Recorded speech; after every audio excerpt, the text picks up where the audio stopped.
It's about time that we had a debate on the record of the Road Safety Authority, because it has become a sick joke.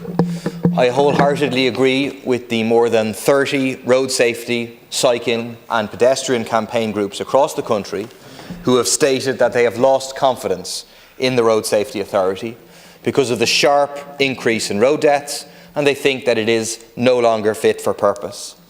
We have a Road Safety Authority that has refused to release details of collisions to local authorities for the past 8 years on data protection grounds that are spurious, that even the Data Protection Commissioner says are bogus. We have a Road Safety Authority that busies itself with handing out 40,000 high-vis vests to 2- and 3-year-olds in preschool, but has no remit in relation to reducing speed limits or installing zebra crossings.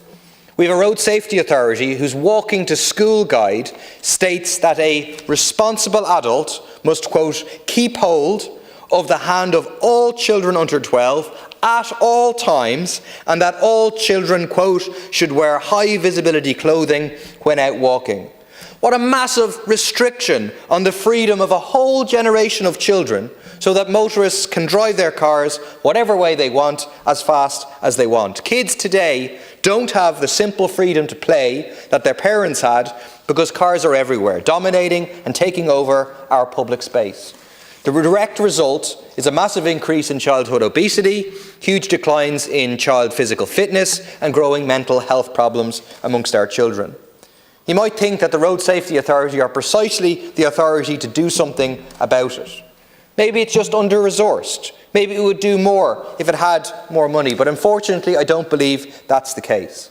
I think, like the rest of the state, like the government, like most politicians in this House, the Road Safety Authority is suffering from a serious case of car brain.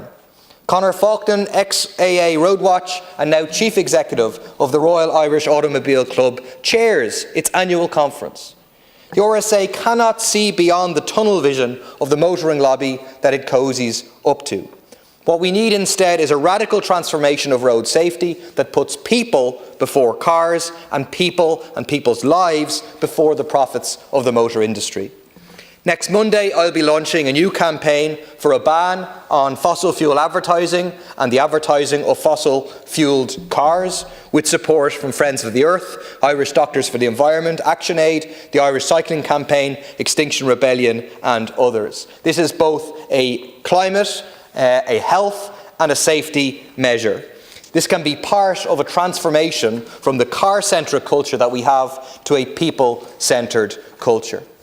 I think once you get away from the abstract questions and the way it's often posed on, radio programs or whatever, and down to the reality of people's lives, people want safe communities. People want their kids to be able to cross a road to go to a playground without having to worry about them being knocked down. I'll give you an example from where I live in Kingswood. We have a local campaign for a zebra crossing on Sylvan Drive, an extremely busy road.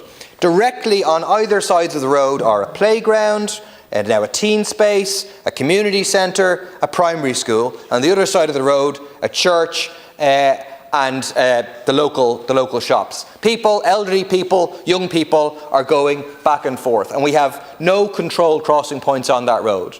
We have a local campaign spearheaded by Jess Spear for a zebra crossing, and almost everyone we spoke to agrees with the idea that we should have a zebra crossing. We've collected over 300 signatures on the petition. People want to have a safe, livable community for their children and for themselves and for elderly people. I hope that those petitions are being submitted to the Council this week. I hope that the Council will agree and will install zebra crossings there. It's even cheaper to do it now because you don't need to have the lights as before.